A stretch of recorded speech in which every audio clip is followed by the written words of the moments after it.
Hello, been asked several questions about how to do Doberman ears to post them after they get stitches taken out. So I am just doing a short video on our pup Kane. The first thing you need to do is make sure that you clean the inside of the ear with alcohol, with a cotton ball or a cloth or something, and just make sure it's nice and dry afterwards. You want to make sure that's nice and clean so the tape sticks really well. And here is the supplies that you're going to need to do the post. This is just what I use. You can use different things, but this is just my preference. So we have the polyfoam, which they call backer rod. I use the 5/8. It comes in a big roll. You can get it at Home Depot or Lowe's. Then I use vet wrap. And I also use Johnson cloth tape. You don't want the silky kind, it doesn't stick as well. And then a pair of scissors. So the first thing that you do is take your backer rod and measure the puppy's ear. And I have pre-done some of these, but so you just take your backer rod and you want to measure it from the base of the ear to just a little bit past the tip of the ear. So just measure it like this, then just get your measurement. If it's a little long, it's okay, you can always cut it off. So you take your backer rod and you're going to cut this. You're going to cut 2 of these the same length. So I've already done that. So here's the post for the ear. I cut the end of the backer rod into an angle because the puppy's ear is a little inside, so it's easier to put down into the drum of the ear.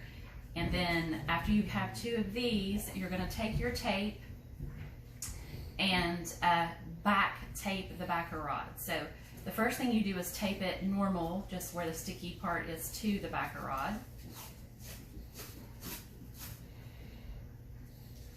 Just do it around like 1 time. And then you're going to fold the tape back where the sticky part is out.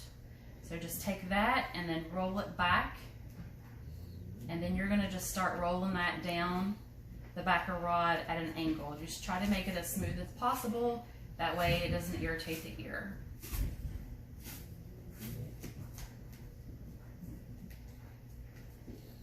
So I'm just rolling it where it's just kind of at an angle. You're going to go all the way down the backer rod until the angle starts.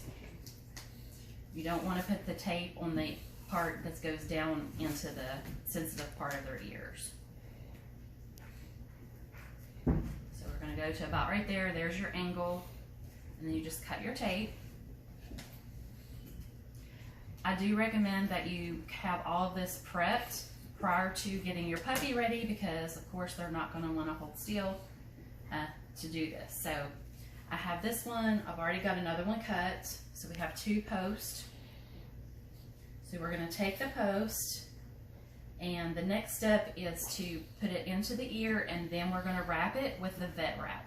I like the vet wrap because it doesn't pull the hair off when you remove the vet wrap from the ear. It's less painful for the pup. I do suggest that you use the angle part to the outside of the ear and kind of forward. So you just want to roll it down in the ear as far as you can get. And then I rub it just to make sure the little creases are out. And then stretch the puppy's ear as high up as it will go. So you want to stretch the puppy's ear up. This keeps the crease out of the ear. So here's your one in the ear, and it's ready to wrap. So you take your vet wrap. I cut about, I guess it's about 8 inches, 10 inches. Just long enough to go all the way around the ear in one wrap, and I cut it and split it in half. You want it split it in half where it's still stretchy, so I just cut it right up the middle after I do it. So you take the vet wrap, place it on the sticky part of the tape. You always want to put the tape where this part of your ear, the flap of the ear, rolls backwards. That helps the post. So you just take this. You do not need to pull it tight. Actually do it kind of loose because it just sticks to itself anyways. We're just going to wrap the ear.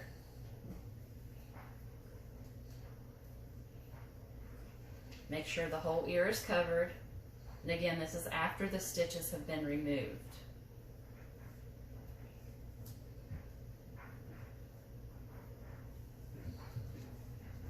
All right, so you have the one ear done, and then we just do the other ear.